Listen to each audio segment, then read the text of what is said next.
Praise the lord. దేవుని పరిశుద్ధ నామానికి మహిమ కలుగును గాక. అనుదిన దైవ కృపా కార్యక్రమాన్ని వీక్షిస్తున్న దేవుని బిడ్డలు ఆత్మీయులైన మీ అందరికీ పేరు పేరున ప్రత్యేకమైన వందనాలు తెలియపరుస్తున్నాం. అలాగే ఈ దినాన క్రిస్మస్ శుభ సందర్భంగా క్రిస్మస్ శుభాకాంక్షలు మీకు తెలియపరుస్తూ ఉన్నాం. నా దేవుడు నిశ్చయముగా మిమ్మల్ని సంతోష సమాధానాలతో నింపునుగాక. ప్రియ దేవుని బిడ్డలారా, ఈ క్రిస్మస్ శుభదినాన్ని సర్వలోకమంతా కూడా సంబరంతో చేసుకునే పండుగ.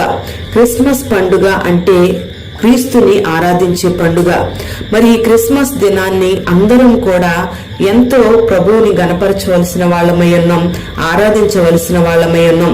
ఎందుకంటే ఈ లోకమంతా చీకటితో నిండి ఉన్నప్పుడు, పాపంతో నింపబడి ఉన్నప్పుడు ఈ లోకానికి మన ప్రభువైన యేసుక్రీస్తు వెలుగుగా దిగి వచ్చాడు.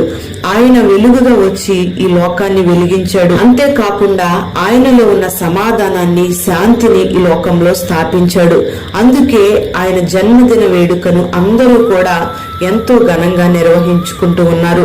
లూకాసు వార్త 2వ అధ్యాయం 11వ వాక్యంలో, దావీదు పట్టణమందు నేడు రక్షకుడు మీ కొరకు పుట్టి ఉన్నాడు, ఈయన ప్రభువైన క్రీస్తు, దానికి ఆనవాలు ఒక శిశువు పొత్తిగుడ్డలతో చుట్టబడి ఒక తొట్టిలో పండుకొని ఉండుట మీరు చూచెదరు అని వారితో చెప్పినని ఈ వాక్య భాగంలో రాయబడి ఉంది. ప్రియ దేవుని బిడ్డలారా, మరి లోక రక్షకుడు పుట్టాడు అనడానికి ఆనవాలు ఇక్కడ దూతలు తెలియపరిచినట్లుగా మనకు అర్థమవుతూ ఉంది.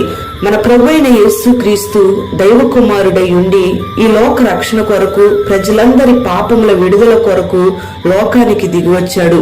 ఆయన ఎంతగానో తగ్గించుకుని దీనునిగా ఈ లోకానికి దిగివచ్చాడు. వ్యక్తిని మనం గణపరచాలంటే ఆ వ్యక్తిలో మంచి గుణాలు ఉంటేనే మనం గణపరచగలుగుతాం. అలాగే మన ప్రభువైన యేసయ్య ఎంతో గొప్ప దేవుడు, గనుడు, శక్తి కలిగిన దేవుడు. మరి ఆయనలో అనేకమైన సుగుణాలను మనం చూస్తూ ఉన్నాం. వాటిలో ఒకటి దీన మనస్సు. మరి ఈ లోకానికి ఆయన దీనునిగా దిగివచ్చాడు.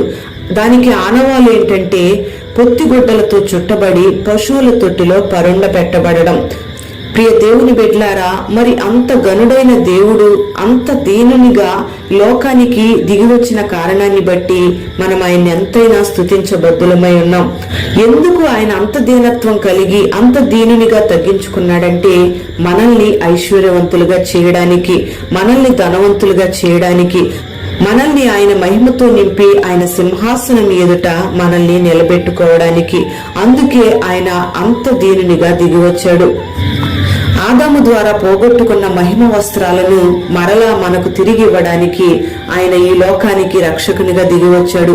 ఈ లోకంలో ధనవంతులైన వాళ్ళు చాలా మంది ఉన్నారు. అయితే వాళ్ళు చేసే సహాయం గాని, వాళ్ళు చూపే ప్రేమ గాని పరిమితంగా ఉంటుంది. అంటే మన ప్రభువైన యేసుని మనం గమనిస్తే ఇక్కడ ఆయన ప్రేమకు సరిహద్దులు లేవు. సరిహద్దులు లేని ప్రేమ మన ఎడలు చూపిస్తూ మన కొరకు దీనునిగా దిగివచ్చాడు. తన మహిమ ఎదుట మనల్ని నిలబెట్టుకోవాలని ఒక తృష్ణతో దేవుడు మన కొరకు దిగివచ్చాడు. మరి ఈ లోకానికి ఆయన హంగులు ఆర్భాటాలతో దిగిరాలేదు, కానీ దీనునిగా, రిక్తునిగా దిగివచ్చాడు. ఆయన శాంతిని మనకు అనుగ్రహించాలని, ఆయన ఘనతను మనకి ఇవ్వాలని, ఆయన మన కొరకు నిత్య జీవాన్ని ఇవ్వాలని ఆయన ఈ లోకానికి వెలుగుగా దిగివచ్చాడు. ఆయన చేసిన ఈ కార్యాన్ని బట్టి మనం ఎంతైనా ఆయనకు కృతజ్ఞులమై ఉన్నాం, ఆయన్ని స్తుతించబద్దులమై ఉన్నాం. ప్రియ దేవుని బిడ్డలారా, మరి మన ప్రభువైన యేసయ్య హంగులు ఆర్భాటాలతో ఈ లోకానికి రాలేదు, కానీ దీన మనస్సుతో దీనునిగా తగ్గించుకుని ఈ లోకానికి వచ్చాడు. మరి ఈ దినాన క్రిస్మస్ వేడుక జరుపుకుంటున్న నీ జీవితంలో హంగులు ఆర్భాటాలు కాదు, గాని దీన మనస్సు కలిగి దేవుణ్ణి ఆరాధించగలిగినట్లయితే దేవుడు నువ్వు చేస్తున్న పండుగను బట్టి, నువ్వు చేస్తున్న ఆరాధనను బట్టి ఎంతగానో సంతోషిస్తాడు. గొప్ప దీవెనలను నీకు అనుగ్రహిస్తాడు. మరి యేసయ్య ఏ రీతిగా తన్ను తాను తగ్గించుకుని దీన మనసుతో దిగివచ్చి లోకానికి మాదిరి చూపించి వెళ్ళాడో, ఆ రీతిగా యేసయ్యలో ఉన్న ఆ సుగుణాలను ధరించుకుని, దీన మనస్సు అనే వస్త్రాన్ని నువ్వు ధరించుకుని అనేకులకు మాదిరికరంగా, అనేకులకు ఆశీర్వాదకరంగా, ఒక రక్షణ వెలుగుగా నువ్వు నీ జీవితాన్ని మార్చుకోవాలి. మరి ఈ దినాన ఈ క్రిస్మస్ వేడుకను జరుపుకుంటున్న నీకు దేవుడు దీన మనస్సు అనే వస్త్రాన్ని ధరింపచేసి నిన్ను ఆయన మహిమ కొరకు సిద్ధపరచునుగాక. అట్టి కృపను నా దేవుడు నీకు అనుగ్రహించి నిన్ను నడిపించునుగాక. ప్రార్థన. పరిశుద్ధుడైన తండ్రి, దయగలిగిన దేవానికి స్తోత్రం చెల్లిస్తున్నాం. ఈ దినాన ఈ మాటలు వినని బిడ్డలందరినీ కూడా మీరు ఆశీర్వదించండి. మీరు ఈ లోకానికి దీనునిగా తగ్గించుకుని వచ్చారని మీరు మాకు తెలియపరిచారు. దానికి ఆనవాలుగా పొత్తిగుడ్డలతో చుట్టబడి పశువుల పాకలో, పశువుల తొట్టిలో పరుండ పెట్టబడ్డారని మీరు తేటగా లేఖనాల ద్వారా మీరు మాతో మాట్లాడారు. ఈ మాటలు విన్నని బిడ్డలందరూ కూడా మీరు ఏ రీతిగా సర్వలోకానికి రక్షకుడయ్యండి కూడా దేన మనస్సుతో మా కొరకు మమ్మల్ని ఐశ్వర్యవంతులుగా మార్చడానికి, మా పాపముల నుండి మాకు విడుదల కలుగు చేయడానికి దేన మనస్సుతో తగ్గించుకొని మా కొరకు దిగి వచ్చారు. ఆ రీతిగా నీ కొరకు మమ్మల్ని మేము తగ్గించుకొని నీ పాదాల ఎదుట ప్రాణమిల్లే భాగ్యాన్ని మాకు అనుగ్రహించండి.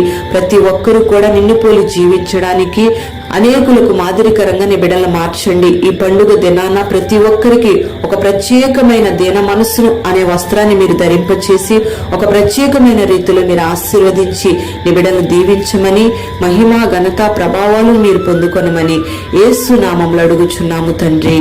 ఆమేన్.